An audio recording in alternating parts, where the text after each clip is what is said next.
Building এখানে আমাদের এখানে জীবনও পানি উঠলে এখন দেখে আছেন মেহের আফজল স্কুল, মাইসপাড়া মোগলম কন্ট্রাক্টরের বাড়ি এবং কুকুর বিল্ডিং জুফর 11 করে আমাদের জোরে 11 করে জীবনও পানি দেখি না ভাই। আজকে বিগত অনেক বছর ধরে আমাদের দুঃখটা একমাত্র 38-এর এই দুঃখ হচ্ছে খাল।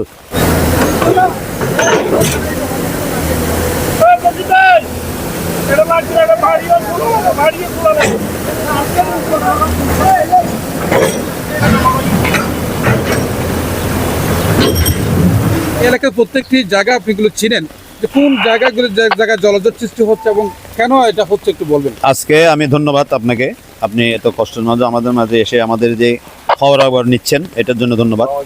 আর আমাদের জনতার কাউন্সিলর আনিফ সদর ভাই, উনিও সকাল থেকে আমাকে এটা মনিটরিং করার জন্য বলছে কোন জায়গায় সমস্যা। আমি বিভিন্ন পয়েন্টে আজকে লোক লাগাইছি মেয়র মহোদয়ের নির্দেশক্রমে। আমাদের বিশেষ করে পয়েন্ট এই খাল, আজকে বিগত অনেক বছর ধরে আমাদের দুঃখটা একমাত্র 38-এর এই দুঃখ হচ্ছে খাল।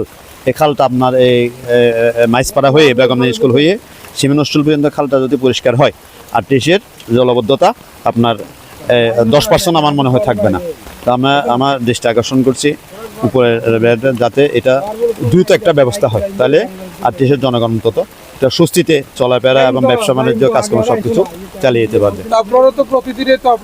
আমরা করছি, কিন্তু জনগণ আমাকে দেখলে মনে হয় জনগণ আমাদের জন্য সহযোগিতা করতে মোটামুটি প্রস্তুত না।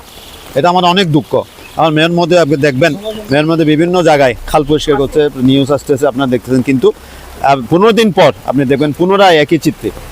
তাহলে আমরা বিশেষ ধরনের আপনার এই জন্য যদি একটা আইন প্রয়োগ না করে, আমার মনে হয় না, আমার অভিজ্ঞতা থেকে বলতেছি কথাটা, আইন প্রয়োগ করে ব্যবস্থা নিতে হবে। কারণ আমরা 10 জনের জন্য 90 জন মানুষ কষ্ট পাবে, এটা তো হতে পারে না। যেটা 90 জনের সাথে সেটা দেখতে হবে, আইন প্রয়োগ করে ব্যবস্থা নিতে হবে। উনি নিজে দাঁড়িয়ে কর্মী বাহিনী দিয়ে, আমাদের স্বেচ্ছাসেবক দিয়ে মেয়র মধ্যে আসে খালটা উদ্বোধন করে উনি ভোট চালাইছে। দেখেন, আপনার মনে হবে এখানে 10 বছর এখানে হাত দিছে? মনে হবে না। এই তো এটাই, আপনি নিজেও ছিলেন, এটা রেকর্ড করছেন, আমাদের খবর বা পরিষ্কার পরিচ্ছন্ন কার্যক্রম রেকর্ড করছেন, তাহলে আপনিও তো বুঝতেছেন এটা কি অবস্থা আছে। তারপর আমরা চেষ্টা করতেছি, আশা করি পানিটা যাতে আমরা এখন সুইচ গেটের দিকে যাবো, দেখো অবস্থা দেখে আমি পানি নামাই, সব জায়গায় লোক লাগাইছি মোটামুটি। বিল্ডিং এখানে আমাদের এখানে জীবনও পানি উঠলে এখন দেখে আছেন মেহের আফজল স্কুল, মাইসপাড়া মোগলম কন্ট্রাক্টরের বাড়ি এবং কুকুর বিল্ডিং জুফর 11 করে আমাদের জোরে 11 করে জীবনও পানি দেখি না ভাই। এগুলো একটু আমাদের সমাধান করেন।